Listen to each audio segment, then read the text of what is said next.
Ciao a tutti i cucinieri del mondo, oggi ricetta super siciliana, super rustica, super deliziosa.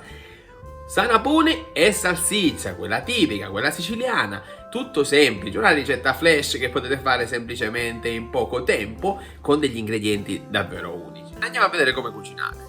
Beh, trattandosi di questo tipo di verdura è molto importante lavarla bene, quindi prendiamo direttamente la vasca stessa del lavandino e andiamo ad aprire il mazzo e adesso andiamo a lavare bene, dopo sbollentiamo. Ovvio che non servirà questa parte ma solo le foglie, quindi già direttamente possiamo dare una sfoltita. Vedete, queste le cime del sanapone. Allora ragazzi, nome in italiano, il più bravo che lo sa lo scrive nei commenti. Io non lo so e non lo voglio sapere. Questa è una ricetta siciliana, sanapone casa stessa. È una ricetta che va servita fredda, è una ricetta buonissima e già si può realizzare tranquillamente in questo periodo. Siamo fine inverno, va bene? Ecco, queste sono le foglie e poi andiamo ora a sbollentare. Quindi una volta che abbiamo preso la parte che ci serve, sciacquiamo bene le foglie, togliamo anche se c'è qualche foglia gialla, insomma capite bene cosa fare. Selezioniamo quello che ci serve, ad esempio questa è un'ottima foglia e le facciamo un attimino qui asciugare e dopo siamo pronti. Bene, l'acqua bolle, assolutamente niente sale perché dopo mettiamo il sale, quindi adesso prendiamo un sanapuni e lo sbollentiamo, facilissimo. Ecco, qui sto allagando la cucina di acqua, va bene, quindi già il profumo è fortissimo, lo inserisco qui e dopo continuiamo.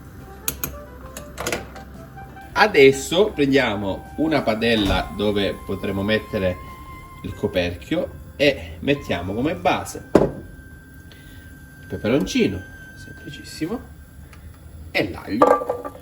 Nel frattempo i porri li abbiamo lavati, adesso li tagliamo.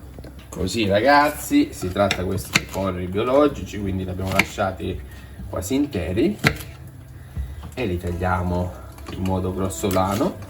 Non è un problema perché tanto dovrà cuocere tutto a vapore, così vedete.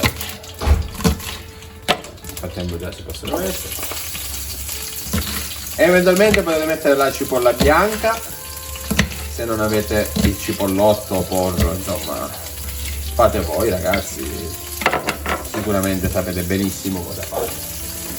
Ok? A questo punto andiamo a prendere il sanapone che già ha finito di cuocere. Siamo pronti, lo possiamo togliere qui dall'acqua e andiamo via tutta l'acqua di cottura che non ci serve. Sì, è venuto pochissimo, ma va bene così. Adesso facciamo un attimo raffreddare e diamo una tagliazzata al coltello. Così siamo pronti. Facciamo aiutare da una pinza. Vabbè dai, si può fare. Non lo so, se voi vi bruciate, usate una pinza, poi no, con le mani, e andiamo a metterlo direttamente.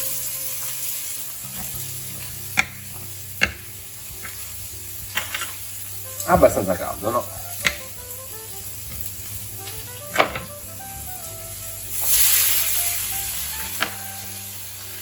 Ed ecco l'ultima parte. Insieme. Non vi preoccupate perché già di suo è pronto.